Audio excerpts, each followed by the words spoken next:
Să rămână! Vorbiți românește? Pot să vă întreb două vorbe? Cum vă cheamă?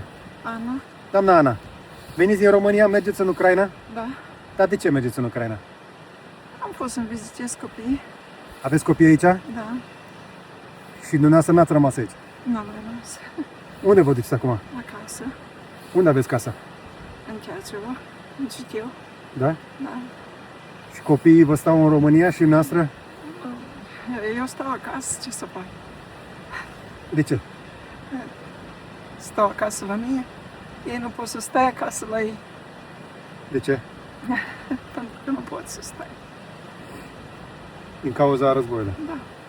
Și totuși dumneavoastră vă întoarceți acum acasă. Da. Nu pot să-i ved.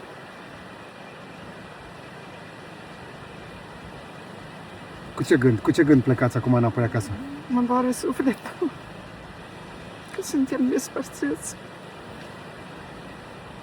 Ce să facem? Dar de ce nu stați cu ei? Și ei pleacă la lucru. În România? Nu. Vor să plece mai departe? Da. Iar să plece mai departe. Da, mulțumesc, hai. Să rămână. Să fiți bine, da? Să fiți puternică. Să rămână. Aveți copii aici? Da, doi. Și dumneavoastră unde stați? Aici în Slatina. Dar ce să șed acasă? Eu am $50 numai pensie. Dar cum să trăiesc cu acești bani? Nu, cum să trăiesc, domnul? Eu vă înțeleg. Nu. Eu vă înțeleg. Și aveți copii în România și dumneavoastră aveți casă acolo. Da. De ce nu stați cu copiii aici? Nu am pe cine lăsa, că la noi și fură, să fură. Mai țin găini. Cum să las casa singură? Că m-a furat în ce ai când a fost. Și nu, vedeți cum nu-i amul. Nu. Am mai auzit povestea asta și de-aia voiam să aud de la oameni ca dumneavoastră ca să înțeleagă și românii că nu toată lumea fuge din Ucraina. Sunt oameni care încă trec podul înainte și înapoi. Cum să las casa singură? Dar te lăsau. Am 68 de ani am. Am muncit, am făcut casă, în casă cât ai? No. Și sunt pe acolo, nu cum, și producția am, și ce am. Noi de unde să știu cine? Că m-a furat în ce ai? Mi-a furat din casă. Bani. Nu.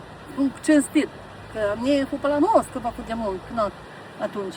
Dar să știți, dacă e situația asta, nu, cum e la noi, vă rog frumos, când a fost la Ceaușescu, când eu neamurile, le-am plocențele, că am avut cartofi, am avut la nină, untură le-am dat, pe toate le-am dat, că mi-a fost milă. Încă eu am și le-am adus. Cum am putut? Da? Și acum românii vă ajută? Dumneavoastră i-ați ajutat pe românii în comunism. Da. Simțiți că România vă ajută? Nu, cum vă ajută? Eu mă duc să muncesc. Pe ceasuri mai 50 de lei fac de meu medicamente. Trebuie. Cum vă cheamă? Pe mine mă cheamă George. George. Păi Eu v-am spus că Veronica. Veronica. Doamna Veronica, uite că ești un pisoarele. Poate să fie bine. Da. Poate vine pacea. Dumnezeu mai bun. Și vă spun frumos, nu mere la război. Nu mere la război. Cât ați murit acolo vecinii, uitați-vă, eu am omorât. Și-au luat bani, minune de bani de la noștri. O cerut 100 de mii. Dar de unde este frumos la război și l-au omorât și l-au adus mort? Vă gândiți voi ce se petrece? Ce se petrece?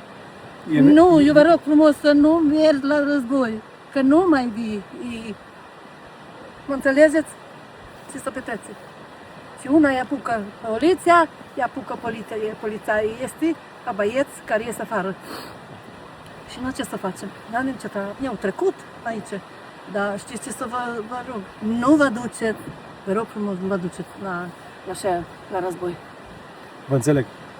Doamna Veronica, să rămână, să fiți bine, da? Să fiți puternică. Eu vă spun frumos și să nu te duci. Să rămână. Eu mamă. Să rămână. Nu e prima dată când aud povestea asta. E un motiv pentru care pe podul ăsta nu am văzut asta de când am venit aici niciun picior de bărbat în putere. Pentru că dacă era în putere, era deja luat și dus la război. Ucraina este încă în război și războiul se duce mai ales cu bărbați de preferință în putere. Și poate că o să și vedem pacea. Din păcate însă pacea este făcută de oameni care sunt departe și care n-au niciun interes să facă pace. Dar este în afara puterilor noastre, așa că mă stau aici de pe podul de la Sighet și până data viitoare să vă fie numai bine.